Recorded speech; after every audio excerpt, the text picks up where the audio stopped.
My fiancée disappeared a week before our wedding. No calls, no answers. So I sold the engagement ring and canceled all the arrangements. Then she showed up sobbing at my workplace. A Matthew, 32, male. Or I was 32 and about to be a married man. Now I'm just 32 with a pile of cancellation invoices. It all started 8 days ago, 1 week before the wedding. Lisa, 29, was supposed to meet me. We had a final meeting at the venue the next day. Last-minute details, seating charts, guest meal counts. She didn't show. At 7 p.m., I texted her. No response. By 8 p.m. I called. Straight to voicemail, which was strange. Her phone was practically an extension of her hand. By 9 p.m., a sinking feeling hit me. I called again. Voicemail. I reached out to her sister, Ashley. She hadn't heard from Lisa. I called her parents. Nothing. Panic set in. By midnight, I was a mess. I contacted friends. Drove by her apartment. Lights off, car missing. This wasn't like Lisa. She was meticulous, always over-communicating. For her to vanish like this was unimaginable. The next 24 hours were a haze. I called hospitals and filed a missing persons report. Felt unreal. Her family was distraught. I was caught between fear that something terrible had happened and a growing suspicion of something more personal. On day 3, the police located her. She was fine. She was staying with an old college friend, Sandra, 3 hours away. Relief washed over me, followed instantly by a cold, sharp sting of confusion. She was safe but hadn't told me or anyone. The police said she refused to talk to me and offered no explanation for her disappearance. Just that she needed space. Space. A week before our wedding. My mind went blank. Fear and heartbreak turned into something hard and frigid. No message, no call, no email. After 5 years together, after building a future, after agonizing over those ridiculous table centerpieces. Nothing. So I started making calls. The venue, $5,000 deposit gone. The caterer, another $3,500 lost. The photographer, kind but firm, kept the $2,000 deposit. The florist, DJ, cake, honeymoon flights, non-refundable resort booking. Each call was a punch, dismantling our plans. The financial toll from deposits I'd personally covered or was responsible for was heavy, about $15,000. Her parents had paid for her dress separately and were supposed to cover most of the flower costs directly with the florist later. But I'd paid the initial florist deposit. The toughest calls were to family and friends. The wedding's off. Their shock. The unanswerable questions. The embarrassment. My mom broke down. My dad kept saying, "Son, what happened?" I wished I had an answer. Then the ring. A 1.5 carat cushion cut, vintage style, her dream ring. Cost me $13,000. I took it to a trusted jeweler and got $7,800. Less than I'd hoped. More than I'd feared. That money went straight to my account. A small cushion against the $15,000 in losses I'd already taken from non-refundable deposits and commitments. It didn't come close to covering the damage, but it was something. I gathered everything of hers in my apartment. Pictures, clothes, that goofy stuffed animal from a fair. Boxed it up, labeled it, and waited for her inevitable return. It's been 5 days since I learned she was safe. Still no word from her. She ghosted her own wedding. She ghosted me. The anger is a heavy weight, but mostly I feel clear-headed. How do you recover from this? You don't. I was waiting for the next blow. People don't vanish like that without a follow-up. Update. The next blow came hard. Last Tuesday, I'm a project manager at a construction firm. In the middle of a client meeting, my coworker Nancy interrupted. "Matthew, sorry, someone's here. Says it's urgent." I excused myself, irritated. At reception, there was Lisa. She looked like she'd been crying for days. Red eyes, disheveled hair. A far cry from the woman I was supposed to marry. My first thought. Really? My workplace? "Matthew," she said, voice shaky, stepping toward me for a hug. I stepped back. "Lisa, what are you doing here?" I kept my voice low. Nancy, at the desk, suddenly very focused on her computer. "We need to talk," she whispered, eyes brimming with tears. "Please, it was a terrible mistake." "A mistake?" I said, voice flat. "Disappearing on me, your family, a week before our wedding, refusing to speak to me. That's a mistake." "I know," she said. I panicked.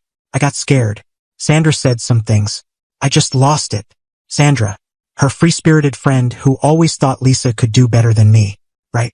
So you ran off. No word. For 3 weeks. Didn't know how to face you. I was ashamed.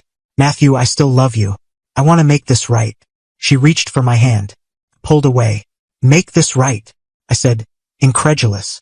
Lisa, there's nothing to fix. It's over. I canceled everything. The wedding's done. For good. Her face collapsed. No, you can't mean that.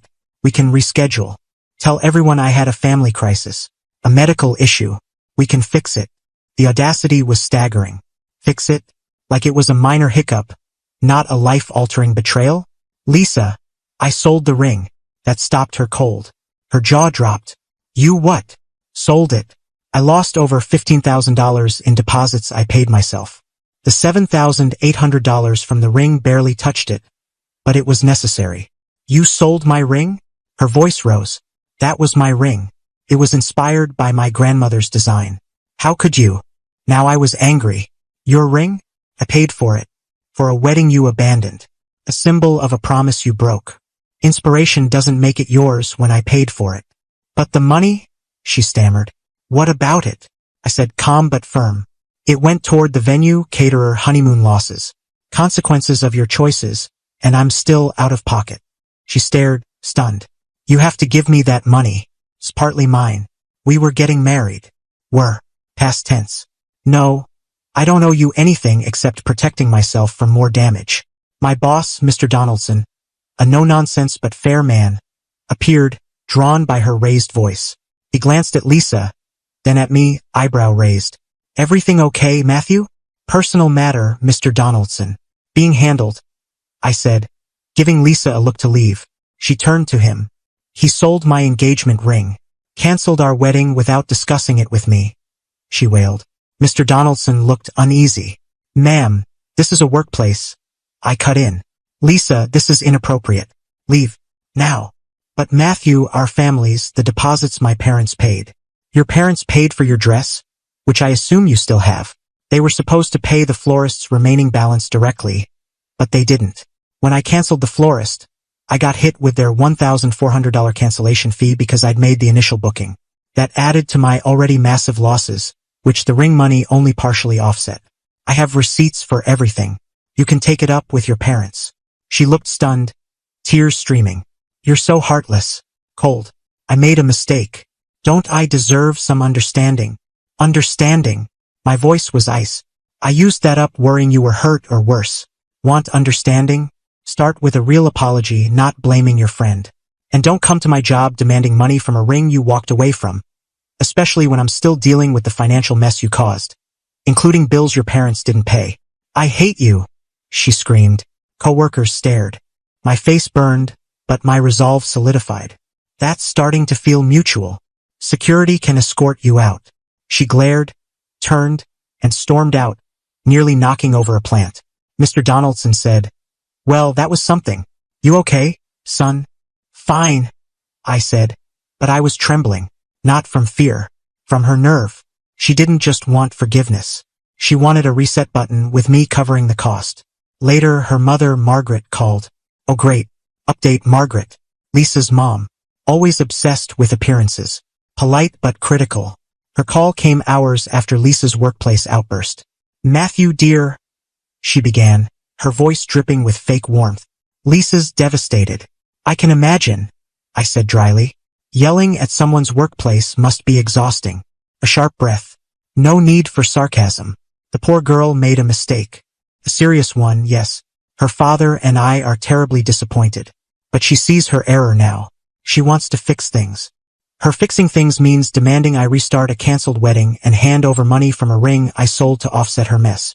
A mess that's cost me thousands. That's not fixing, Margaret. That's fantasy.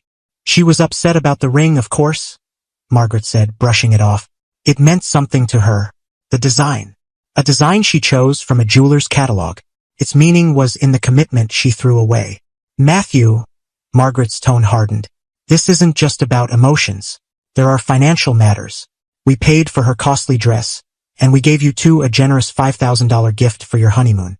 Since you canceled the wedding, that's on you. I nearly laughed. Hold on, Margaret. The wedding's off because Lisa disappeared, leaving me with emotional and financial wreckage. I canceled because the bride was gone. Your $5,000 gift went into our shared wedding fund, clearly allocated to the non-refundable Maldives resort Lisa wanted. I have bank records and confirmations. Want copies? Silence. Then, it's wrong for you to keep that money. Wrong. I was irritated now. What's wrong is your daughter vanishing, leaving me with the fallout. That $5,000 covered part of the lost honeymoon. I ate the rest plus all my other deposits. The ring money only softened my losses. It didn't make me whole. Itemizing? She asked when I mentioned my next step. You and Christopher were supposed to pay the florist's $2,800 balance directly. Remember? You didn't. When I canceled the contract because the wedding was off, I got stuck with a 50% cancellation fee $1 for 100 since I'd paid the initial deposit. That added to my already huge losses from this disaster. I covered it on top of everything else. Outrageous. You're trying to scam us. No, Margaret, I said, voice steady but sharp. I'm stating facts. Lisa's actions caused these costs. The ring money only cushioned my direct losses. Your $5,000 went to the honeymoon we didn't take. And I had to cover the florist cancellation fee because you and Christopher didn't pay your share before Lisa vanished. There's no profit here. Just a huge headache and a broken engagement that's cost me dearly. Lisa said you're cruel, she snapped. She's right.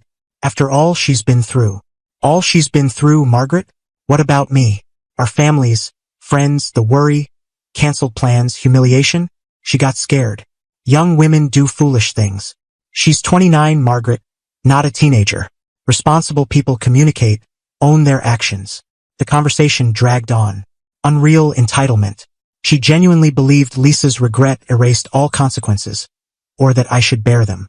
She even suggested I apologize to Lisa for selling her ring and not being supportive during her workplace outburst. Enough. Margaret, I'm done. I'm sending you, Christopher, and Lisa a detailed breakdown of all wedding-related expenses I managed or was left responsible for. It'll list payments I made, deposits I lost, and costs I covered when others didn't, like your florist bill. It'll show no one's profiting, especially me, and highlight the $1,400 florist fee I paid on your behalf. Reimburse me for it or don't, your call. But any more demands or harassment, and I'll have a lawyer send a cease and desist letter. Clear. Silence. Then, clipped. You wouldn't dare. Test me. I hung up, hands shaking. Not pleasant, but the anger felt clean. They thought they could pressure me into paying for Lisa's colossal mistake. The next day I did it. A detailed spreadsheet. Every vendor for shared costs. Every deposit I paid. Dates. Scanned invoices.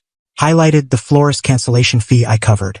Attached proof of the ring sale and how it only partially offset my losses. 3 copies. Sent via registered mail with return receipt. 1 for Lisa. 1 for her parents. Then the chaos. Lisa wasn't just staying with Sandra. After her workplace scene, I heard through Nancy's office gossip that Sandra told Lisa to take responsibility or leave. So Lisa was back with her parents. My spreadsheet arrived during their reunion. A text from Ashley, Lisa's sister, came days later. Matthew, Mom and Dad got your papers. So did Lisa. It's chaos here. Just wanted to say I'm sorry. You didn't deserve this. I replied, thanks, Ashley. Means a lot. The revenge wasn't cruel. It was clarity. Consequences. They wanted to twist the narrative, paint me as the villain. The spreadsheet was my truth, backed by facts. I heard Lisa tried telling mutual friends I got cold feet, was too controlling. She had to escape. After her workplace meltdown, bold. But my calm recounting her public outburst. It didn't add up. People talked. Not favorably about her. Her victim story fell apart, especially when her money demands got out, likely through Margaret. The fallout was straightforward. Her actions, her consequences. No theatrics, just facts. No florist fee reimbursement. Didn't expect it, but they know. And they know their demands are groundless because my records show I was left covering their share too. A small win. Update. Time's passed. Life, frustratingly, moves on. After sending that financial truth bomb, the initial storm, per Ashley, faded to quiet. Glorious, peaceful quiet. No more calls from Margaret. No dramatic, manipulative visits from Lisa. No stern emails from Christopher, her dad, who I always thought was quietly perplexed by his family. I didn't get the $1,400 for the florist fee her parents owed. Knew I wouldn't. Getting money from a self-entitled Margaret? Like teaching a fish to climb. The point was made. My spreadsheet laid out my full financial burden. including their unpaid share. A gem from Ashley came about a month ago. We'd stayed in occasional, careful contact. Matthew, you won't believe this. Or maybe you will. Lisa tried to get Mom and Dad to fund a healing retreat for her trauma from the wedding cancellation. Cost $3,000. I replied, "Did they?" Dad said no, straight up. Told her to start healing by getting a job and paying back what they lost on her dress alterations and other things they paid for directly. Stuff not even on your list of shared costs you covered. Mom's giving Dad the silent treatment. Lisa's a wreck. Total drama. That was better than any $1,400. Entitlement hitting a family wall. Christopher finding his spine. Good for him. Ashley's note confirmed my spreadsheet focused rightly on my direct and consequential losses. Lisa, from what Ashley and others say, isn't doing well. Her victim narrative collapsed. Her workplace outburst made her seem unstable. Her attempts to badmouth me were sloppy, easily debunked. Many former mutual friends saw her actions. Some reached out to support me. Others drifted away, which is fine. Friendships shift. She's still living with her parents, apparently. Job search isn't going well. Anything she's qualified for is beneath her after her trauma. The world isn't buying her story. For me, that spreadsheet is a keepsake. Not for money, but as a reminder. Logic, not just emotion, wins. Laying out the facts about the financial burdens I carried. As for me, the first month was tough. Not just anger, but confusion. The why? I'll probably never get a clear answer. People like her rarely make sense to anyone but themselves. But the clarity from my first steps held, like a fog lifting. I see people, situations more sharply now. Sold our old couch. Got one that's just mine. Reclaimed my space. Hit the gym more, great for stress. Reconnected with old friends. Work solid. Mr. Donaldson gave me a quiet nod of approval after the incident. Handled that well, Matthew. Small things count. Dating? Not yet. Trust feels tricky.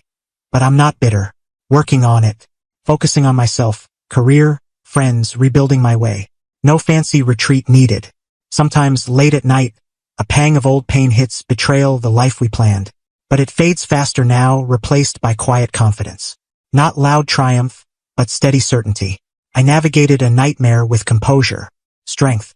Didn't let her ruin me, my finances, or my reputation. She faced consequences, real ones. No dramatic revenge, just the natural fallout of a terrible decision. That feels more authentic, more satisfying than any spectacle. She made her mess, and now she's living in it, with her parents grumbling. I'm sleeping just fine.